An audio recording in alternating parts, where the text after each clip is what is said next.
Hello, c'est Nanada. Aujourd'hui on se retrouve pour une recette de cookies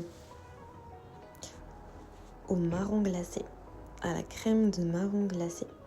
Il y avait une promo un jour au Carrefour et j'ai craqué parce que j'adore la crème de marron. Je pense en plus celle-là c'est vanille sucrée. Et du coup j'ai voulu tester une recette. Là-bas j'étais partie pour des muffins et je me suis dit pourquoi pas faire des cookies, en fait ça change un petit peu. J'ai un peu traîné sur le net et j'ai retrouvé une recette assez cool. Alors, j'ai pas fait exactement comme la recette en copier-coller. Voilà, on essaye toujours de faire à sa façon. Et donc voilà, ouais. Magnifique t-shirt, mon cadeau de Noël. On va commencer par préparer des boules pour les mettre au congélateur afin de pouvoir les mettre dans la pâte à cookies. Après avoir bugué un certain temps et touillé la crème, je me suis dit en fait c'est trop liquide, je vais la mettre dans des moules. Alors je vais vous spoiler, c'était beaucoup trop liquide. En fait j'aurais dû faire ça avec une crème de marron vraiment ferme, pure quoi. Ça aurait fait vraiment des boules fermes au congélateur qui auraient juste fondu à la cuisson. Ça aurait fait vraiment un cœur fondant plutôt que coulant. Mais franchement le résultat il était vraiment nickel, sauf que c'était très galère à mettre dans la pâte et refermer, non mais vous allez voir ça plus tard. Du coup j'ai décidé de mettre dans des moules. Par contre ce moule là je sais pas pourquoi mais à chaque fois je l'utilise pour faire des entremets ou des choses comme ça, des cœurs, des coulis etc. Ce qu'il y a à l'intérieur ça congèle pas trop, à la fin c'est toujours un peu mou ou autre. Alors des fois j'ai laissé 48 heures mais toujours pas, mais je pense que c'est une question de texture. Voilà, donc on va aplatir et on va mettre au congélateur. Alors ici, on va commencer par battre le beurre avec le sucre. J'ai mis 230 g de beurre pour 100 g de sucre brun. J'aurais vraiment dû utiliser le robot, mais j'ai eu vraiment la flemme de faire le ménage après avec le robot, etc. Du coup, je vous épargne ces 15 minutes de tentative de fouettage avec mes petits bras. Donc on est arrivé à ça, c'était visiblement pas assez mélangé, vous allez comprendre après. Vu la texture de ma pâte, j'ai cru, vous allez mettre 2 œufs bien sûr, j'ai cru que je l'avais raté, mais vous allez voir après. Ouais, du coup là, les pépites de chocolat blanc, je vous dis c'est une arnaque, pour 200 grammes vous payez 5 balles. Vous achetez du chocolat blanc, vous le mixez vous-même, vous l'incorporez à la pâte en fait, comme ça je me suis dit, ça fait une genre de poudre, j'ai mis moins de sucre, et je vais remplacer par le chocolat blanc pour ajouter un peu de texture, de goût et un peu de sucré du coup dans la pâte à cookies. On va rajouter ça après. Donc ouais, vous avez vu ma pâte à grainer, séparer le liquide du solide, la graisse quoi. Et du coup j'ai ajouté la farine petit à petit jusqu'à ce que j'ai une texture de vraie pâte à cookies.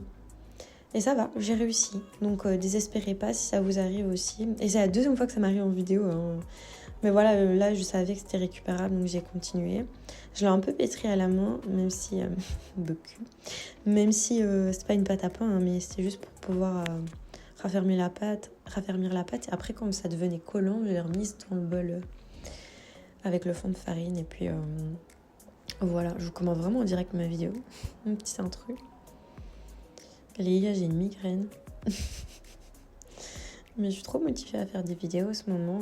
Peut-être je vais... Enfin là, franchement, je suis bien partie pour prendre le rythme une fois semaine comme avant. Enfin, tant que j'ai la possibilité, parce que je vous ai pas encore dit, mais j'ai des projets professionnels. Faut voir comment ça va évoluer. Mais pour le moment, j'ai le temps, donc ça m'amuse, ça m'occupe. J'adore retester des recettes. Mon petit chien me spammait pour sortir. Elle s'est mise devant moi, elle faisait des prods, je vous jure. Je vous ai enlevé le son, c'est dommage, mais c'était trop drôle.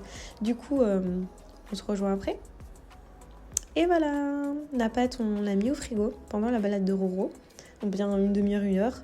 Et vous allez avoir ceci. Et après, vous allez faire des petites boules de 60 à 70 grammes. J'ai fait 65. Et vous allez les mettre sur un papier de cuisson pour que ça se décolle facilement. Les aplatir légèrement. Jusqu'à épuisement de la pâte. petit tips, si vous faites comment avec de la crème liquide, je vous conseille vivement de garder une partie de la pâte pour pouvoir recouvrir en fait la pâte à cookies sur la crème pour pas vous en mettre sur tous les doigts. Là, j'en avais pas laissé de côté, du coup j'ai dû vraiment le faire enrouler la pâte sur la crème, vous allez voir. Donc ça donne ça. Au début, c'est bien ferme. Et au bout de 2 minutes, ça a commencé déjà à fondre. Donc vous voyez là, je vais vous montrer mieux après, mais j'ai su refermer là. Donc vous poussez, vous prenez les bords, vous les remettez au-dessus. Comme ça. Ça va encore. Mais en fait, le temps que vous faites ça, ça commence déjà à fondre.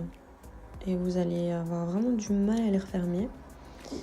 Du coup, ouais, franchement, soit vous faites avec une crème de marron ferme, soit vous gardez des bouts de pâte pour refermer au-dessus, quoi. Voilà, vous voyez, ça commence déjà à fondre. Je me suis dépêchée de fou. J'étais en stress, je veux pas rater. Je veux trop ma crème de marron fondante à l'intérieur. C'était trop ça ce que je voulais, quoi. J'adore la crème de marron. Je voudrais vivre en automne juste pour le marron, quoi. Et c'est parti au congélateur. Voilà le résultat. On va les mettre sur un tapis de cuisson. Et en fait, ce que j'ai fait, c'est que je les ai posés à l'envers. Donc soudure vers le haut, parce qu'il y avait la crème qui coulait comme ça. Enfin, si ça coule vers le bas à l'intérieur du cookies. Et ça pose pas de problème, mais vous allez savoir les manger sans que ça vous coule. Enfin, ça va pas s'échapper à la cuisson vers le bas, quoi. Ça restera dans le cookies. Et vous savez ce que j'ai fait comme bêtise? J'ai pas mis la grille en dessous. Du coup, voici les boules que je vais devoir bouger avec Sam pour remettre sur la grille. Voilà. J'étais bien énervée. Non, je rigole, je le fais exprès. Franchement, c'était facile. Donc, vous allez enfourner ça à 210 degrés. Peut-être 200. Franchement, 210 degrés, ça va brûler un peu vite. Dans mon four, en tout cas, ça brûle un peu vite. Donc, 200 degrés. Tellement mignonne, je voulais trop vous montrer ça. Ils sont pimpants. Voilà mon four. Tellement pas propre, je suis désolée, mais en fait, j'ai essayé de nettoyer l'intérieur. Il y a eu des coulées d'eau. C'est pas sale, mais en fait, j'ai fait passer de l'eau chaude à l'intérieur et les traces restent et ça me saoule. J'ai envie d'avoir un four propre, quoi. Dans mon ancien appartement, il était nickel. Voilà, regardez ça, regardez cette crème-là. C'était trop bon. Un peu sucré, franchement, et encore, j'ai mis moins que la recette de base. Mais c'était franchement pas mal. C'était gourmand, quoi. Moi, j'adore ce qui est gourmand et généreux. Donc voilà. Regardez-moi ça.